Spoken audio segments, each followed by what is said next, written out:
I am absolutely delighted to be joined by Phil DeFries, KSW Heavyweight Champion. And this weekend, you have a massive fight. You're looking to defend your belt and extend an undefeated record that goes back all the way to 2017. So, how are you feeling going into this one? I'm feeling great, honestly. People say this all the time. I've never said it, but this is like the best I've ever felt in a camp. I feel like just everything's been going good. I've been sparring well. I'm just too fat. That's the only thing, too fat. But apart from that, I'm happy. So, has it been a struggle through this camp, to give out all that food and, get into that fighting shape? I don't give up the food. That's the problem. I just don't give the food up. That's why I'm fat.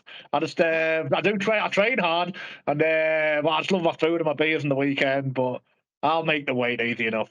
It was making me chuckle actually because I was looking at your social media before this, and I think you had one tweet of you looking at pizza on the floor that you knew damn well you were going to pick up and eat, and there's another one with you seemingly about to drink eggs, and I'm thinking, go on, Phil, you're really in like the Rocky Spartan lifestyle. Then you switch it over and it's a pint of beer. I also think a pint of beer is better for you than drinking more eggs. So who's drinking more eggs? You'll die. Well, I mean, I'm happy today that I've never quite tried it, but who knows? Maybe one day I'll give the raw eggs a whirl. But you've obviously got a big fight this weekend. Can you tell me a little bit about your opponent and what you make of him? Well, Simon, he's good at everything. He can do it all. He can mix it up, but he isn't particularly dangerous anywhere, really. Like, I mean, if you get to on the button, you're going down. But I honestly feel like I'm better than him everywhere. My grappling is going to be leagues above him. I'm I've never met a person on the mat as strong as me. Like, I'm like the strongest person on any mat. I've met better grapplers, but I've never met anyone as strong as me. And I feel like I'm ragdoll. And I'm going to be really 20 kilograms heavier, which is always a plus. And these are obviously things to give you a lot of confidence. You said this is the best you've ever felt. And in your last fight, you beat Todd Duffy, which was a massive redemption win for you. So I imagine getting that one must just put your confidence on a completely new level. Oh yeah, I mean, Duffy is very, very, very dangerous one-round killer, and I took it to him the first and beat him. I'll say I've got the right team about us now. We've got world class heavyweight in England now. Got me a great coach, Andrew Fisher. My head's in the right place. My diet's okay apart from the weekends, and everything's good.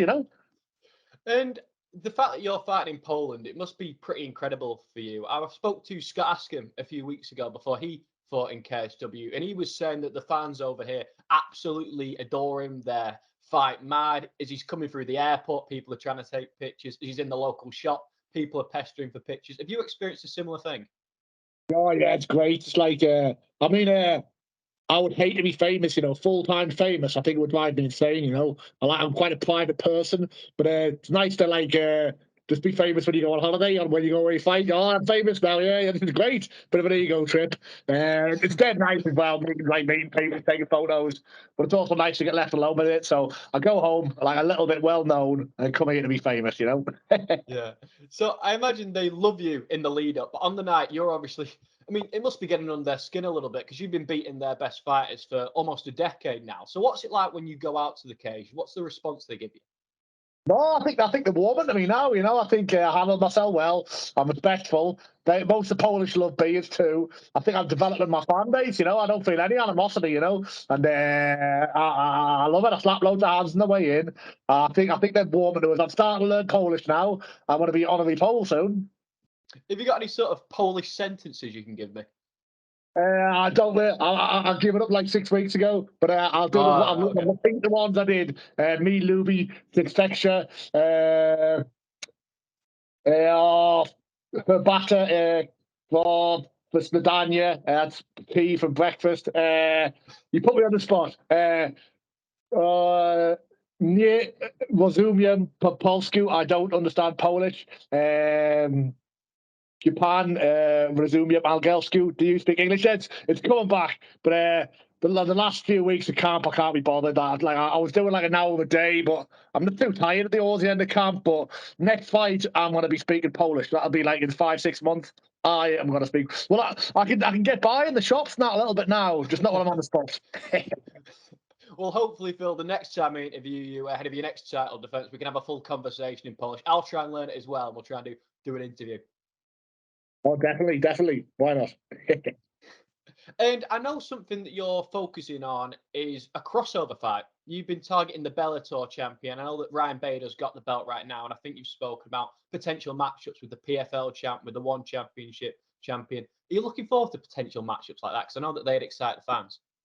Oh yeah, I do. I even mentioned these at all. It's always the interviewer mentions these, and I kind of elaborate on it. I mean, I do it, but I'm not like hunting them. But they would be nice, and I would like that 2 million off Francis, but who wouldn't? But if crossover fights happen, that's great. But everyone thinks I'm hunting these fights, but it's always the interviewer mentions them, and I go, yeah, I'll do. I mean, I'm in the fight game. I'll fight anybody in the whole world.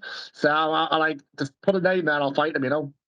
Yeah, and I know in KSW, they're a promotion that have done well by you. Some of the other promotions out there, we all know that some of them get up to some tricks and stuff like that. But KSW have been great by you. I know they got you a watch once, and again, I think you said you were too drunk to set it, but hopefully you've been able to do that now. What's it been like fighting for KSW? Because I know you have a lot of I appreciation. still can't. I brought it. I brought it with us. I'm wearing it. I've had like 10 minutes fiddle. I cannot set it. I don't know how to do it. It's like you got to really a master in engineering, so it doesn't really tell the time. But it's a nice bit of jewelry. But I love it out here. You know, the stadium's always full. They treat you well. The pay's good. Just a good life over here. You know. And again, looking at your Twitter, you're a bit of a comedian on there, and you showed off that fighting is a game that's not just about physical ability, but about sheer intelligence, because you've come up with a new defense mechanism, which I thought was quite interesting. So Oh I'm going yeah. to read your tweet out word for word.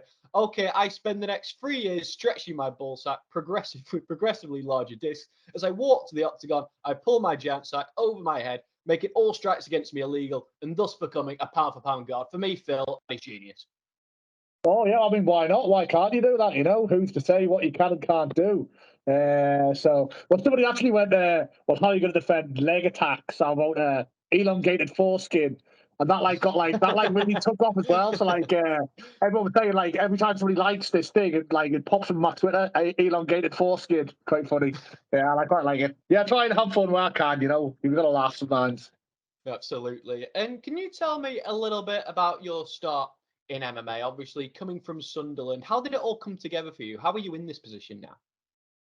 Well, I don't know. I just thought well, why not? You know, well, I wasn't very popular. I used to get bullied and stuff. All the cool people. Sunderland's quite a backward city. It's kind of like it was the shipyards, surrounded by mining communities. It's like being like a bit hard got you a bit of respect. You know, so like my aspirations when I was younger was to like be like all these hard men around town and that. So that's why I started. It's quite pathetic, really. Should have really aspired to be a doctor or a lawyer or something. But it's not about that now. But that's the full reason I got picked on. But I thought, yeah, maybe to get like a bit bit respect, you know. So I've never had too much respect in the house, and also I thought I'll go get myself some of that respect, you know. It's crazy that you say that because obviously Andrew Fisher's a good mate of yours. And when I asked him this question, he gave me borderline the exact same answer. Yeah, oh, but that's the city we're from. I mean, I like it, but it can be a very quite mean and nasty place, especially when we were growing up. If you like sink or swim, you know, you get eaten alive if you don't stick up for yourself. And I never used to do that, you know. Then when I start sticking up for myself, life got a bit better, you know. So yeah, there's no, it's a bit backwards. Though. What sort of mentality is that, you know? But I like it, you know. Like proper men's, you know. And before you started competing professionally, I believe you were a drug counselor. So could you tell me a little bit about what that was like? Oh yeah, it was good. But I worked at a needle exchange, so I wasn't doing some of the counselling so much. I'd like people come in like taking heroin or amphetamines or bloody steroids or anything, you know, that tan stuff. So we'd just teach them refer them to help if they wanted it and help them use the drugs like safely and stuff. It was I really enjoyed my time there. You know, it's like it was a good job. I tell you what, you meet some good people who just fell on some hard times. You know, you meet some absolute fucking shitbags too. But yeah, it can happen to anyone. You know, you've got to be careful. I mean, I had alcohol issues myself. You know, honestly, I honestly feel sometimes that my life's been a flip of a coin. You know, I could have been like a crackhead myself or a bloody smackhead or something. You know, I've been down in the gutter. You know, if somebody's like, "Oh, do you want some bloody smack?" I probably would have said yes at one point. You know, and then it could spiral. You know, yeah, like I don't think nobody's safe. You've got to keep your head good, or anything can happen to you. You know.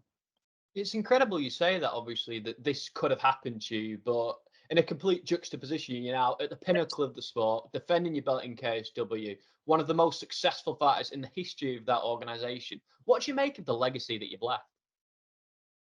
Yeah, it is great and stuff, you know, but Like, it's all about the cash for me. You know, I want to get enough money to retire comfortably at 40. But it is great to be this champion, get my 5 years thing.